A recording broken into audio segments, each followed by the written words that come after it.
안녕하세요. 휴가 계획을 세우다 남편하고 이혼하게 생긴 30대 여성입니다. 어디서부터 어떻게 이야기해야 할지도 모르겠지만 갑갑한 마음, 일단 하소연이라도 해보려고요. 남편하고는 대학 선배의 소개로 만났습니다. 사실 저는 대학 시절 아버지를 잃고 이후로는 거의 가장 노릇을 도맡아 하며 살아왔어요. 친정어머니 또한 당시에는 건강이 좋지 않으셨기 때문에 누가 저에게 그렇게 해야 한다고 말하는 사람은 없었어도 당연히 제가 해야 할 일이라고 생각했던 거죠. 아무튼 그래서 저를 좋아한다는 사람들도 종종 있었지만 그런 건 신경 쓸 겨를이 없었습니다. 23세 대학 졸업하자마자 취업하고 이후로는 오로지 사회적으로 인정받고 능력 있는 사람이 되기 위해 쉼없이 달려야만 했으니까요. 그런데 하루는 그런 저에게 대학 선배가 정말 괜찮은 사람이 있으니 한번 만나보지 않겠냐고 하더라고요. 좋은 대학을 나와서 회사도 이름난 곳을 다닌다며 말이죠. 그리고 왜 인생은 타이밍이라고 하더니 그게 딱 제 얘기였어요. 그 무렵 제가 좀 심적으로나 육체적으로나 지쳐 있었거든요. 그래서 제가 평소와는 달리 소개팅을 하겠다고 했고 그렇게 지금의 남편을 만나게 되었습니다. 하지만 선배의 소개와는 달리 남편은 그렇게 좋은 대학을 나온 것도 아니었고 회사는 계약직이었어요. 그리고 솔직히 말하자면 좀 실망스러웠던 게 사실이에요. 저는 제가 의지하고 기댈 수 있는 사람이었으면 했으니까요. 그런데 제 이런 생각과는 달리 남편은 제가 무척이나 마음에 들었던 모양입니다. 첫 만남 이후로 저에게 무척이나 적극적으로 들이댔거든요. 그리고 그런 남편이 좀 부담스러웠고 소위 어떻게 떼내야 할지 모르겠대요. 그래서 에라 모르겠단 마음으로 제 친정 상황을 다 털어놓았어요. 특히나 결혼 이후에도 친정을 부양하는 건 멈출 수 없다는 걸요. 그리고 솔직히 이런 이야기를 들으면 저는 남편 쪽에서 먼저 백기 들고 떨어져 나갈 줄 알았거든요. 그런데 남편이 그건 당연한 거 아니냐대요. 혼자 계신 어머니를 챙기는 건 자식으로서 당연히 해야 하는 도리 아니냐고요. 그리고 저는 그 말 한마디에 닫혀있던 마음의 문을 열고 말았습니다. 기대도 안 했던 말이었지만 실은 제가 무척이나 듣고 싶어 했던 말이기도 했으니까요. 그리고 이후로 1년 만에 부부의 연을 맺었습니다. 그런데 사실 결혼을 준비하는 동안 한 가지 마음에 걸리는 일이 있었는데 그건 금전적인 것에 관한 것이었어요. 언젠가 남편이 제 연봉을 궁금해했는데 평소라면 저는 절대 알려주지 않았을 테지만 그때는 결혼할 사이라는 생각에 아무것도 숨기지 말아야겠다 싶었거든요. 그래서 제 연봉을 이야기했더니 남편이 자기도 저랑 비슷하게 번다는 식으로 말을 하더라고요. 그런데 그때 저는 계약직이어도 돈을 제법 받는구나 하고 흘려들었지. 소위 진위 여부를 가려야겠다는 생각은 못했죠. 그리고 또 한 가지, 남편은 결혼하면 경제권은 자기가 갖고 싶다 했어요. 그런데 그렇게 되면 제가 친정에다 돈을 주고 하는 게 솔직히 좀 눈치가 보일 것 같은 거예요. 제가 벌어서 제가 드리는 돈인데도 말이죠. 그렇다고 제가 경제권을 갖자니 그것도 선뜻 내키지가 않았고 그래서 제가 남편더러 돈 관리는 각자 하자 했습니다. 어차피 맞벌이인데다가 둘이 비슷하게 버는데 한 사람이 굳이 몰아서 경제권을 가질 필요가 있겠냐. 생활비랑 적금만 얼마씩 각출하고 나머지는 알아서 쓰자 했죠. 그랬더니 남편도 더는 할 말이 없는 건지 약간은 신경 쓰이는 어두운 표정으로 알겠다 하곤 이후론 더 말을 안 하더라고요. 그런데 결혼하고 넉 달쯤 되던 때 남편이 저더러 도대체 친정에 얼마를 주고 있는 거냐고 화를 내는 거예요. 좀 황당해서 왜 그러냐니까 어떻게 매달 100만 원이나 드릴 수 있냐면서 그래서 제가 그걸 어떻게 알았냐고 따졌더니 자기가 컴퓨터로 급하게 할 일이 있어서 제 컴퓨터를 썼는데 거기에 저장해둔 엑셀 파일을 봤다나요? 어이가 없고 황당하기도 하고 그래서 내가 분명히 결혼 후에도 친정을 도와드려야 한다고 하지 않았냐? 그때 당신이 흔쾌히 알겠다고 했잖냐? 그리고 그 돈은 전적으로 내가 벌어서 들인 돈인데 뭐가 문제냐 그랬죠. 그랬더니 남편이 자기는 시댁에 하나도 안 주고 있다는 거예요. 그래서 제가 그럼 당신도 시댁에 용돈 드려 하니까 생활비 내고 적금 내고 하면 남는 게 없는데 어떻게 드리냐대요? 왜 남는 게 없냐고. 나랑 비슷하게 번다면서 그러면 남지 왜 안 남냐. 상황이 너무 답답해서 저도 모르게 좀 큰 소리를 냈어요. 그런데 그러고 나서 아주 기도 안 차는 얘기를 들었습니다. 남편이 저한테 자기 연봉을 속였더라고요. 그것도 몇백 수준이 아니라 2천이나 뻥튀기를 했더라니까요. 그 얘기를 듣는데 이건 사기 결혼 아닌가 하는 생각부터 진짜 어처구니가 없대요. 그래서 제가 왜 그런 거짓말을 했냐고 물으니 그 이유는 더 한심하기 짝이 없었습니다. 그래도 자기가 명색이 남잔데 여자보다 적게 번다 소리를 못하겠더라나요. 그 이야기를 듣곤 솔직히 정이 좀 많이 떨어졌던 게 사실이에요. 능력의 여부를 떠나서 그 알량한 자존심이라고 해야 하나 그게 너무 별로였거든요.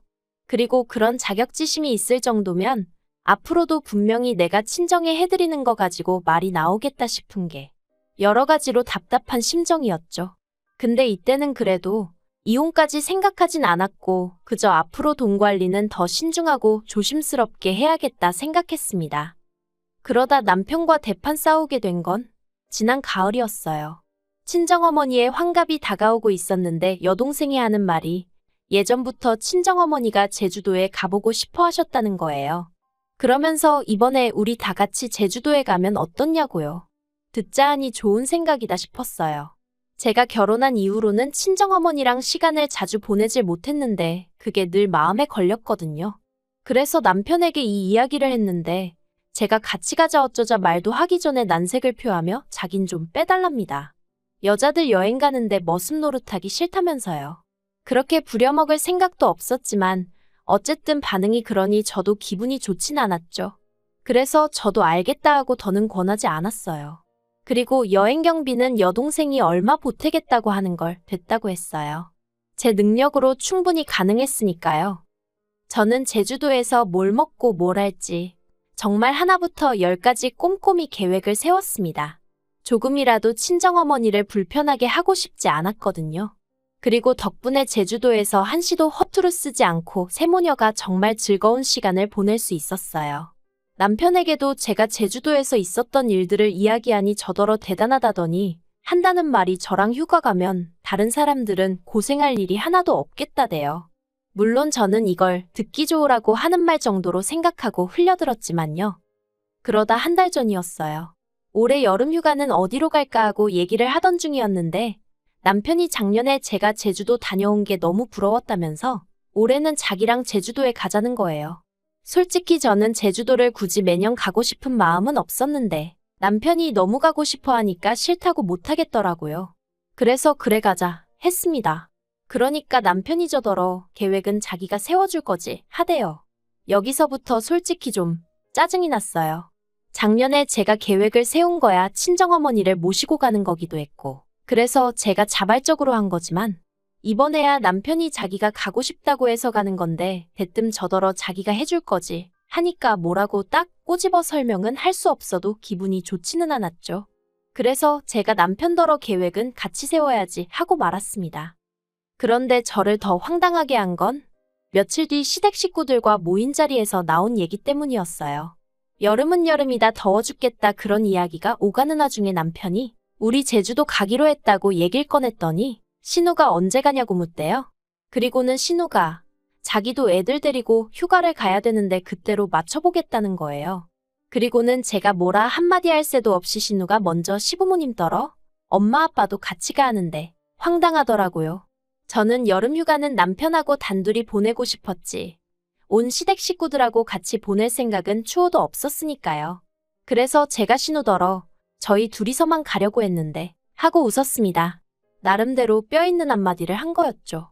그런데 제가 그 이야기를 하기가 무섭게 남편이 여자 혼자 애들 둘 데리고 어디 휴가를 가겠냐면서 신우더러 같이 가 괜찮아 하대요. 아, 진짜 황당하고 어이가 없었는데 딱 분위기가 거기서 제가 말 한마디라도 잘못하면 진짜 못되고 이기적인 사람 되게 생겼더라고요.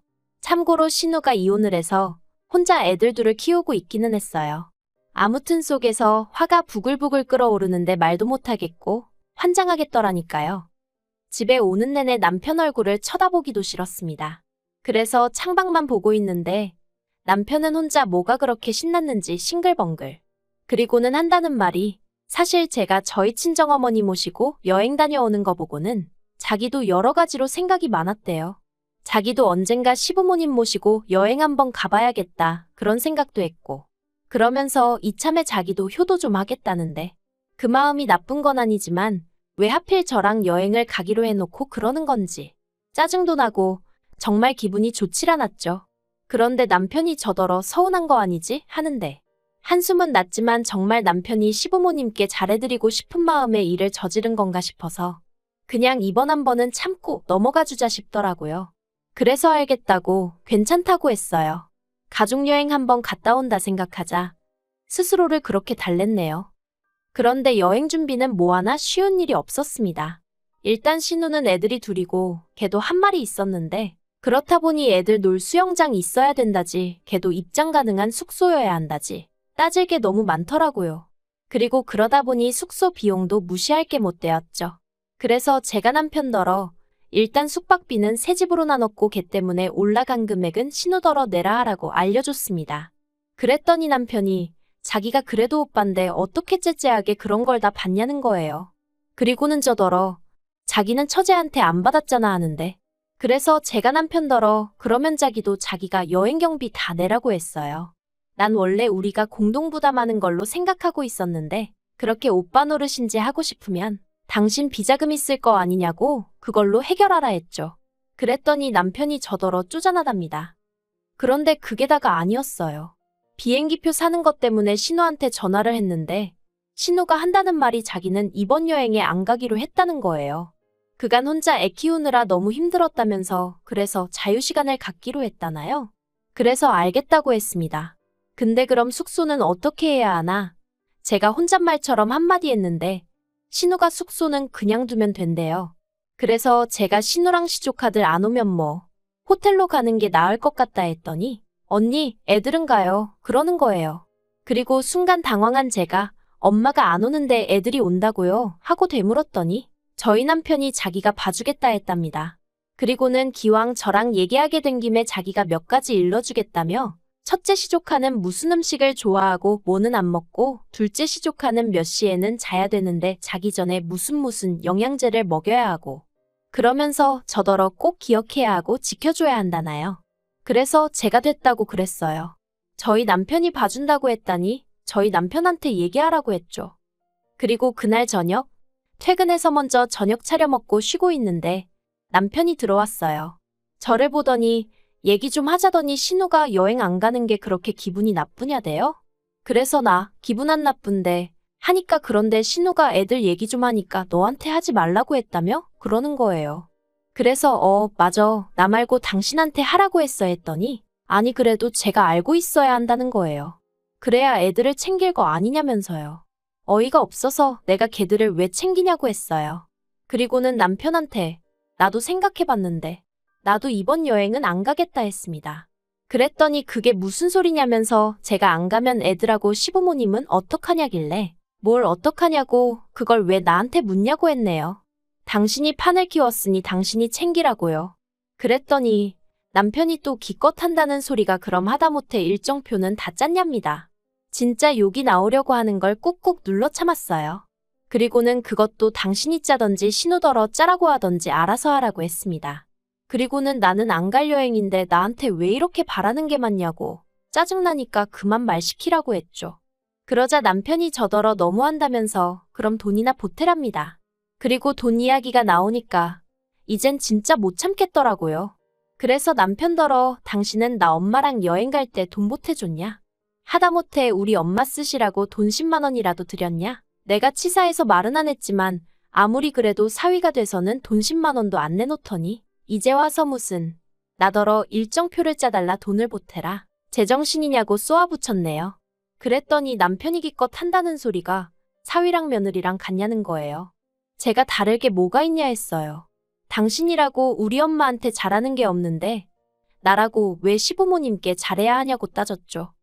그런데 더 황당한 건 이튿날 남편이 시부모님께 뭐라고 얘기를 한 건지 어머님이 전화를 하셔서는 너는 니네 엄마만 부모고 우린 안중에도 없냐면서 저 하나만 참으면 될 것을 제가 안 간다고 해서 온 식구들이 지금 기분이 상당히 상했고 아버님은 여행을 안 간다는 말씀까지 하셨답니다. 그래서 제가 그럼 안 가시면 되겠네요 했어요. 안 가신다는 분한테 제가 무슨 말을 하겠냐고 그냥 이렇게 된 거 없던 일로 하자고 했지요. 그리고는 여행에 관해서 더 하실 말씀이 있으시면 남편한테 하시라 하고는 전화를 끊었습니다. 이때는 이제 솔직히 저도 뭐 될 대로 되라는 심정이었어요. 왜 자기들끼리 마음대로 가네마네 정하고 나는 당연히 자기들 말대로 할 거라고 생각하는 건지 짜증이 나서. 한편 남편은 제가 어머님 전화를 그따위로 끊었다면서 못 참겠답니다. 어머님한테 가서 진심으로 사과를 드리라고, 그렇지 않으면 자기가 절 용서하지 못한다나요? 그래서 용서고나 바리고 필요 없고 그냥 이참에 갈라서자 했어요. 곰곰이 생각해보니까 내가 내 돈으로 친정어머니 좀 도와드리는데 그게 뭐 얼마나 대단한 배려라고. 당신이 그렇게 어깨에 힘을 주는지 모르겠다. 나는 당신이 더는 필요치가 않으니 각자 살자 했죠. 그리고는 저는 지금 대충 짐 챙겨서 친정에 와 있어요. 밤낮으로 남편한테 전화고 문자고 오는데 전부 다 싹 무시하고 있어서 무슨 내용인지 모르겠네요. 다만 제가 신발장 위에 두고 나온 이혼 서류에 대한 회신이 없는 걸로 봐서는 이혼이 하기 싫은 건지. 그래서 일단 일주일 더 기다려보고 그래도 감감무소식이면 변호사 사무실 찾아가 보려고요. 머슴 노릇 하기 싫은 애 어쩌네 헛소리 하더니 그럼 뭐 나는 니네 집 하녀냐? 아무튼 무조건 끝장을 볼 생각이에요. 아, 그리고 남편은 특이하게 여름마다 재계약이 이루어지곤 했는데 올해는 재계약도 못했다는 소식을 일전에 소개팅 주선해준 선배로부터 들었습니다. 그래놓고는 그 선배가 걔도 참 안 됐다면서 저더러 한번 봐주지 그러냐길래 그 선배랑도 손절했어요. 생각해보니까 그 선배만 아니었으면 애시당초 이런 꼴을 볼 일도 없었을 텐데 싶은걸. 그래도 선배랍시고 말 안 하고 있었더니 어디 주제 넘게 봐줘라 말아야 진짜.